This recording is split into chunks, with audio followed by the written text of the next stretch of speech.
Hello there. Purple Orchid here, and this is part 2 of Ego versus Soul. 15 years ago, when I was extremely ill, very confused about who I was, what I was, I didn't understand anymore what life was all about. I was confused, I was dying, and I started to take heed of what I was being told through a 12-step recovery program. I was dying from alcoholism.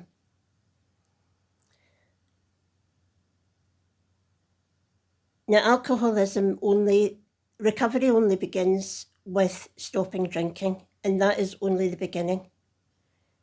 Drinking is a symptom of what was wrong with us, and there's so much wrong with the alcoholic. And the alcoholic drinks to cover up all the pain in their lives and probably the confusion because they don't know who they are. So I was told by people who were long-term sober and who had followed the 12 steps, and it's not a cult, it's a design for life. You have to smash the ego. Not get rid of it altogether, but smash the bits of the ego to uncover what's really hidden underneath. The real you, the authentic self. So deflation of the ego is really important in AA.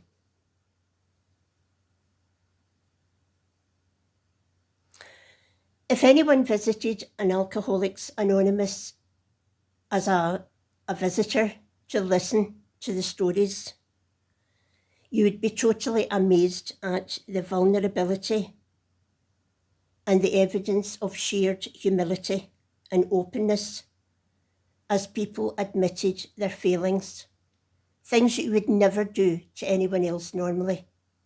It's unheard of. But this shared vulnerability conveys personal identification with your ego. The ego identifies with the false mind and the false self.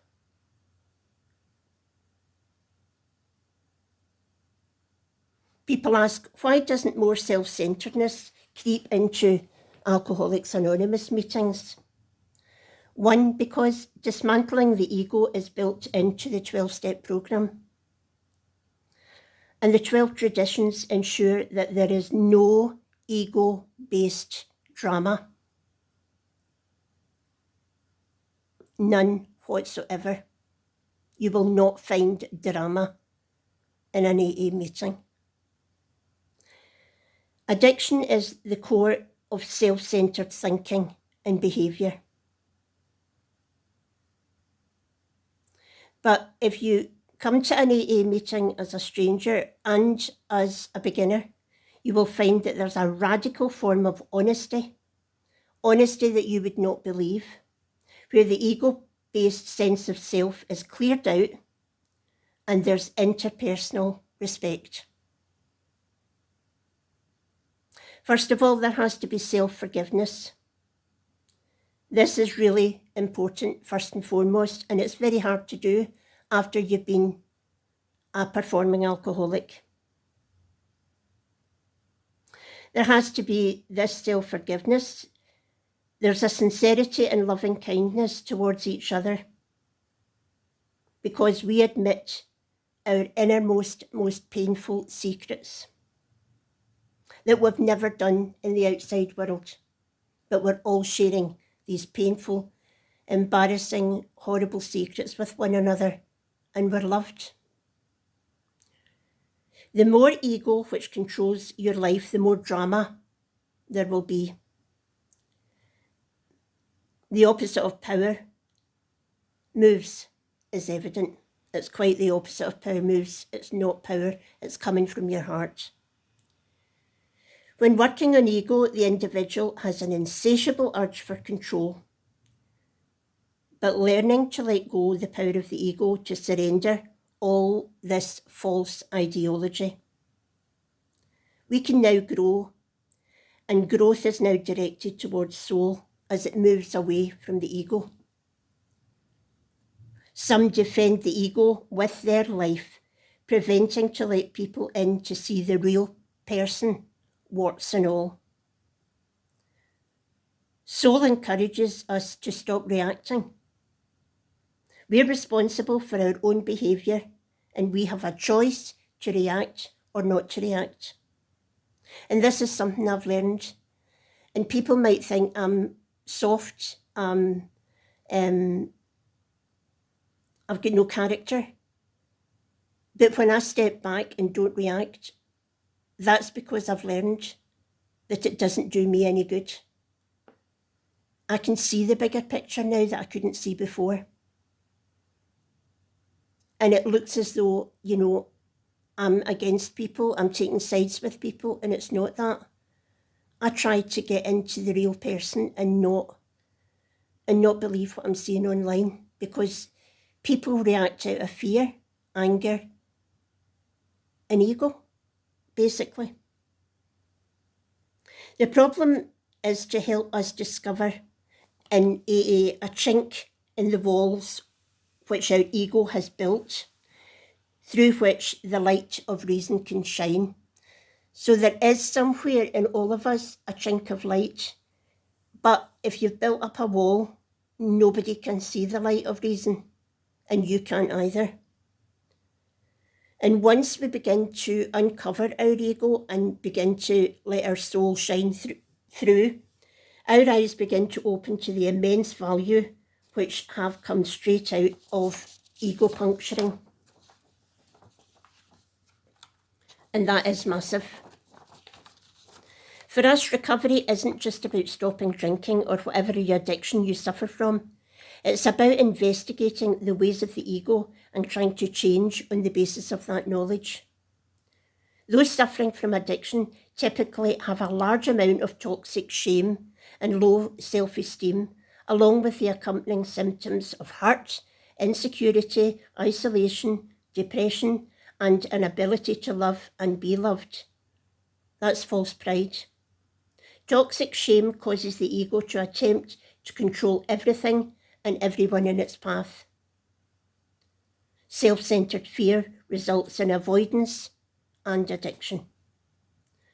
False pride results in aggression, arrogance, dogmatism, conceit, and contempt for others. This is the ego's barrier to vulnerability, and that's true humility. We must learn true honesty with self and others, which promotes self-acceptance. The fellowship of sincere sharing provides meaning and purpose in recovery through service to others. We're told it's progression, not perfection. But we have to have self-acceptance, self-awareness, and self-compassion. The stubbornness of the ego ran very deep within me.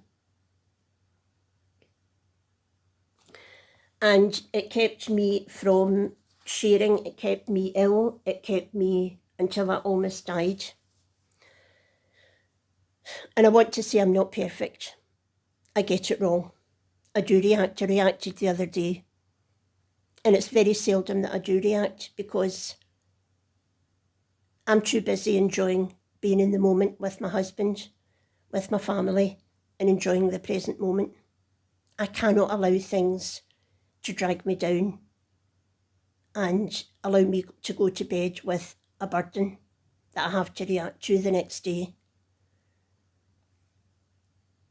Now, I'm sorry if this makes me seem as if I'm not trusting anybody or I'm not reacting in an angry way, because I can't afford to be angry.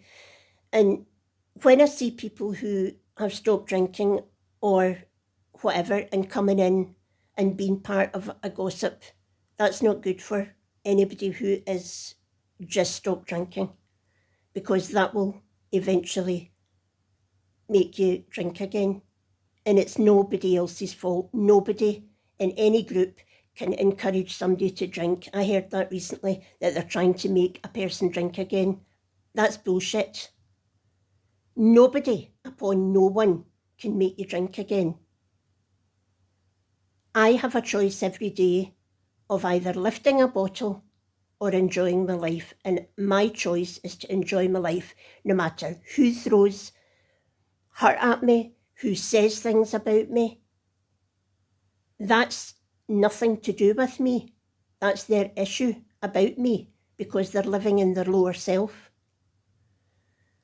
So I hope that explains a wee bit about the recovery programme and that's why I'm so open. People say, why share things? Because people will just bring it up. I don't care.